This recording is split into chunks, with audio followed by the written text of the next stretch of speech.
Guys, I'm excited to have our guest coming on. He won the Golden Boot at the FIFA U20 World Cup last fall. The only other American to do that at the U20 level was Eddie Johnson back in 2003. Benja Cremaschi is joining us straight from Parma, his club in Italy. Benja, great to see you as always. How are you living, man? How are things? What's up? What's up? Good. Everything's good. Comfortable here. It's a little too cold for me, Miami guy, so trying to get used to the weather over here, but it's been good. Awesome. Okay, so we obviously wanted to have you on, get a temperature check, see how you're doing, the transition from Miami to Italy, and seeing how that journey's going for you. But first and foremost, we want to announce that you have been named as U.S. Soccer's 2025 Young Male Player of the Year. Benja Cremaschi, congratulations, live Congratulations. on the show. Congratulations, Ben. The platform is yours. The mic is yours. Who would you like to thank for being named as the Young Male Player of the Year? Benja, take it away. No, I mean everyone that's helped me throughout this year. Even starting from the people I enter Miami to my national team teammates and coaches and staff to family and even the people here at Parma. Which I was here for a little bit before I left off to the U20 World Cup, and I feel like they prepared me well in a short time. So just thankful to everyone, and honestly mostly to my family. Obviously, they've been here with me and have gone everywhere I go. So just their support, their love, and everything that comes with it is obviously something amazing for me. It's an amazing accomplishment, but it also speaks about the people that are around me, that surround me, and keep me in place to to I don't know to get accomplishments like this and keep growing as a player. Wow, amazing. Congratulations. You're on a list with a pretty good group of guys. So hopefully this is just the beginning of what looks like is going to be a great career for you, Ben. And congratulations again. How do you sum up for Ben Kremasky the 2025? When you look back on 2025, where did you get better? Where did you grow the most? Yeah, 2025 was a good year. It was weird, honestly, with a lot of ups and downs. Starting off in Miami, obviously, had a great time there, but it got to a point where I felt like I needed change. I needed to to to cross the pond and try something new and new experience, a new challenge, and that's what I did. It was hard to get over here, but we were able to do it, and it's been great. Obviously, it's been good, but challenging as well. And still fighting for what I want. And I'm where I need to be, but I still have a long way to go where I really want to be. So, just the 2025 year was just a big step forward in my career. Obviously, a lot of good things, a lot of things to learn from, and another thing I feel like that's what creates a character. That's what creates a player. Trying to be in a spot where you're not comfortable with, where everything is new, where you're learning, where you're growing, where things sometimes don't go your way, and you still need to go in every morning and show that you deserve to be there. So, um, 2025, honestly, from the start of my career, was probably one of the years where I most learned, and not only as a professional, as a soccer player, but just a little bit of everything. And family, living away from Miami, from my home, to learning that when things don't go your way, you still gotta keep your head up and get to work. And if you don't continue, if you don't do that, if you don't put in the work, then you're just betting against yourself. So, um, I think obviously great year. Happy to win this trophy. It's means a lot to me. It's huge for me because um, being with those guys at the U20, those were my guys. I died for those guys. So um, honestly, this trophy is more about them than it is about me because they helped me find myself, let me be myself, let me lead them, and take responsibility of being a captain of a very important team, and and putting myself to the side. And in that tournament, I felt like we did a really good job, showing what type of soccer we want to play. So nothing super happy about the team performance. I feel like we fell short. We fell short to the team that ended up winning everything. But um, I know that we left sad because we knew that we had a lot more. You were there. You were right there. Yeah, we had a lot more to give, and we knew that was probably one of the most important games in the tournament, beating Morocco, because we knew how tough they were. But we grow, and hopefully in the future, with the national team, we could learn from even a single game in a U20. We could learn and and make it go our way next time. Ben, congrats on everything thus far. And I've watched you throughout the years. I mean, Javi Morales, my guy, was telling me, hey, there's this young kid, you got to check him out. And next thing you know, you have Tata, you have Mascherano, but now you have Carlos Cuesta. So what I love about you is that you're pushing the envelope. You're not settling, right? So now you're in a new place, a new environment, new atmosphere. Um, you might even say the expectations are a little bit different, the demands are a little bit different. Can you explain what 2026 is going to look like and kind of just this season overall for you? Was it more difficult than you thought in terms of this, transition from MLS, and I know the demands playing with Messi and obviously Busquets and Alba and Suarez and so forth, but now in Europe, different language, different league, different coach. How has that transition been for you? No, it's been good, honestly. Here at Parma, the people have been amazing. My teammates, the people at the club, the people in the city, have been very welcoming. So by in that side, everything has been pretty smooth. And obviously inside the field, when we talk about soccer, honestly, it's been pretty good as well. Obviously, at the beginning, you have your struggles, and you're trying to get used to the pace and used to the rhythm of the game. But I feel like I've caught on pretty well. And obviously, tactically, you learn a lot. It is obviously a lot more demanding, and here they punish you in 2 seconds.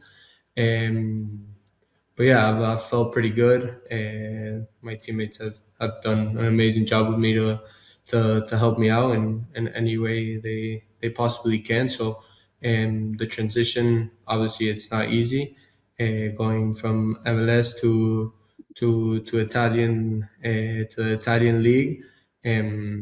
But I'm happy with how I'm doing, and obviously I need to keep going, keep showing that I want to be someone that gets minutes here, that deserves time inside the field. So we're still working for that. We're still working hard, and I know for a fact that I won't take my foot off the gas for a single second.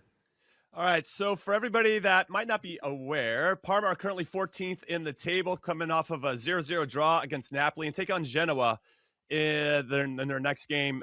Genoa currently 3 points behind Parma in the table. So that's going to be a big one, Ben Ha. Now, I want to get back to the award because whoever won it got to provide a $10,000 donation toward a charity of your choice. And you chose the Foundation for Angelman Syndrome Therapeutics. So I want to ask you about that a little bit. The acronym is FAST. And I know that your cousin has Angelman syndrome. Tell us a little bit about it so we can educate everybody out there. Yeah, So you might make me cry.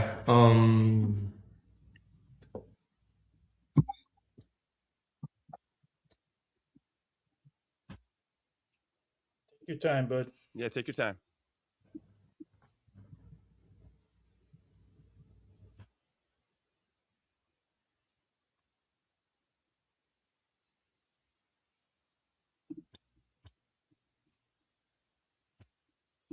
No, I mean, this is what these awards are for. I have a cousin with Angelman syndrome. It's a rare syndrome, and I think it's obviously hard, for my uncle aunt, with issues, with the syndrome, and obviously when I knew that I got nominated for this award, and I saw that, and they told me that if I won it, um, that there was going to be a donation to a charity of my choice. He's obviously the first person that I thought of, because of things that my uncle and I go through, and obviously I know about it. My parents tell me about it, and just being able to with doing the thing that I love, playing this sport, knowing that just something so simple I could help my family out. It's just bigger than the award, and whoever is taking care of the donation, I want to thank them. Obviously, thank them for giving me this opportunity to with my accomplishments, help my family out. My cousin, he's the happiest kid in the world, and and he makes us happy, even though there's times that are hard. Um, we learn a lot from those type of kids. Yeah, what a great thing, man! And just think about it. Your love for the game is allowing you to help in other areas of life, and good for you, man. Proud of you. That's we all are. That's really Yeah. good. You can help, no doubt. And by the way, thanks for sharing that story. Look, we all have the stories, right? We all go through all of this stuff. So to open it up for you is that's pretty brave of you. So thank you for doing that. Yeah. Yeah, let's shift gears just a little bit now. You and I have chatted a couple times over the last, I don't know, 3 or 4 months or so. Um, when you've made now this transition, you've settled in a little bit, you got this award under your belt, and we still think there's so much more in the tank for you. Where for you is sort of the next immediate steps, to get to, you talked about earlier, getting to the next level, right? Getting to, you're not where you want to be, not certainly not at your age, but what are the next steps for you? No, um, obviously, I want to stay here in Europe. I want to play, get the minutes that I want here at this club. I feel like it's a very good club to start, to make that first step. And that's the goal. That's the goal, to get as many minutes possible in this year, in these next few months, until the next season starts, and nothing hopefully happens. I know that that I could do it. I know I have a lot more in the tank, and it's just a moment of waiting for my opportunity, and whenever the opportunity presents itself, I know that I won't hold back. But yeah, I know that it's not easy. It's hard to stay in Europe and play in Europe because it's the highest level possible right now. So obviously with these next few months, I just got to keep working hard, try to get minutes and wait for that opportunity. And how I said, I won't let that opportunity pass. Benha, one, I want to again thank you for everything that you shared, and you continue to be a role model for all the young kids. You know, my son looks up to you. You know, I got twin boys. I'm like, we love Benha. You know, so I love that you are just a great person and a great role model, and I know you have a long, healthy, and exciting future ahead of you. But I'd love if you could, for everyone listening and watching, if you could break down the differences between MLS right now and Parma, because you're 20 years old, you're taking the right steps. It feels like you're going about this the right way, and you got to be patient. But talk about the difference in training. You said the speed of play, the adjustment, how much faster it is, and you make a mistake, you get punished right away.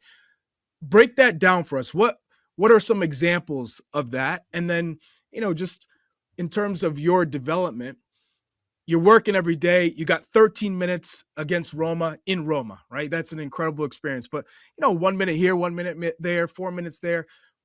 What's that moment for you when you're getting 60 minutes for your first start? What is it going to take? How far are you to getting that opportunity? Yeah, I mean, I feel close. I feel like I'm playing at the right level. It's just a matter of when, you know.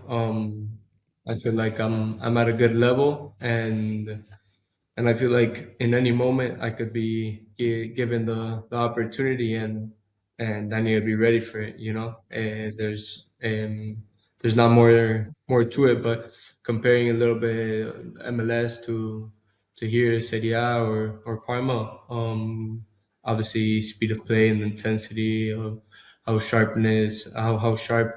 things need to be. You know, because as soon as you make a mistake, you could be punished because of the quality of the players. I don't think the MLS is far from the quality of the players. I think MLS has amazing has an amazing quality and amazing players.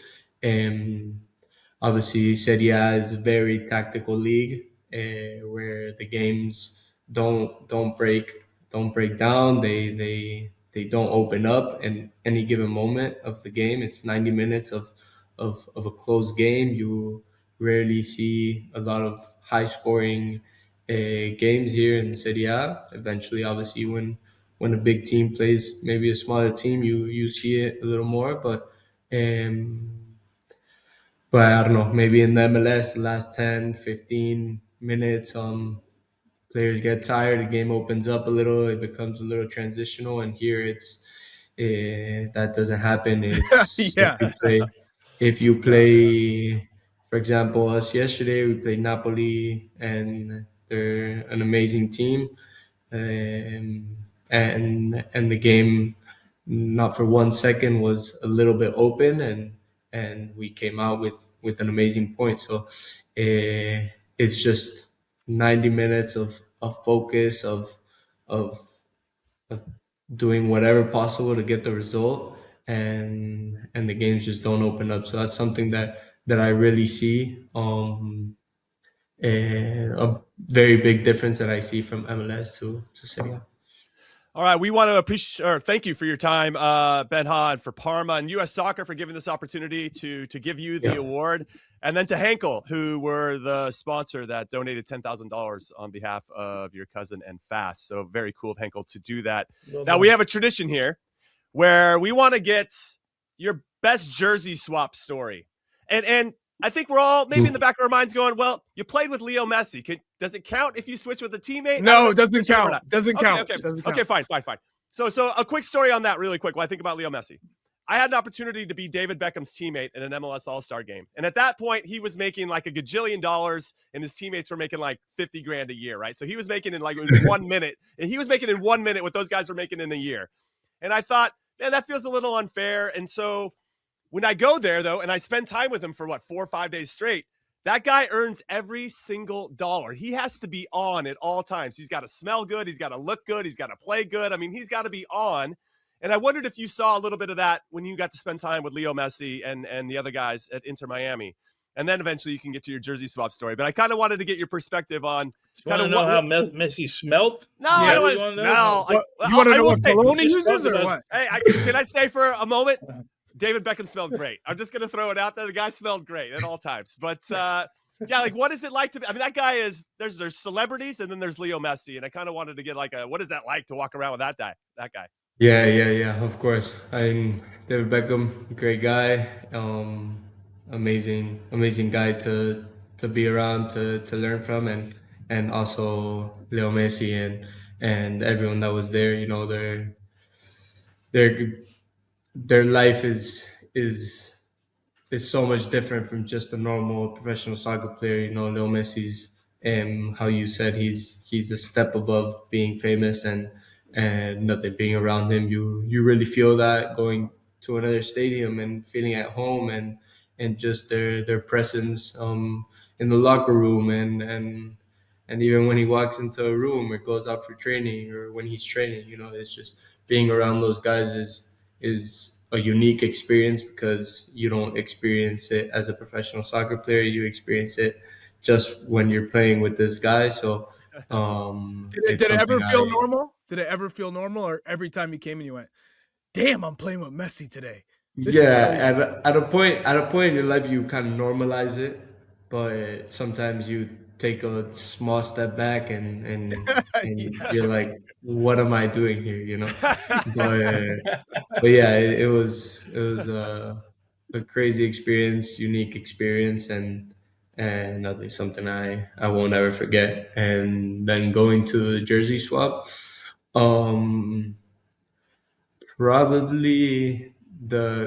definitely the best jersey swap that I've had was probably with Dybala right now hey, good in shout. Rome. I like that one. Yeah, that's a good one. It was actually, I gave him my debut jersey like no problem. So he has my debut jersey. Probably has no idea that's my debut jersey. So he has that, but I have his, and I don't know, Paulo was a player that I always looked up to, grew up watching. Him and Pogba in his time in Juventus were definitely my all-time favorite. So just being able to talk to him 2 seconds in the field and ask him for his jersey was amazing. It was amazing. I also sent a message before to someone that knows him to see if I could get the jersey. And so yeah, that was I cheated a little bit, but I love that. But it was Yeah, good. you wanted to secure it. You wanted to make sure it it. was secure. I like that. You know, from one Argentinian to another, you're like, hey, let's do this. That's great. That's great. I love it. You, man. Well, Benha, thank you so much for your time. Continued success. Man. Congratulations on the award. And obviously, we'll be pulling for you to have even more success with Parma and the national team moving forward. Benha Cremaschi, everybody. We appreciate it. Thank you. Thank you guys for having me. That was awesome. Oh, look at you. You got to the end of the video. Thanks for watching. We appreciate it. So if you want more average to good content, then you know where to go find it. Go peruse our channel, then hit like, then hit subscribe, and of course, turn on your notifications so that you never miss a show. We'll see you next time.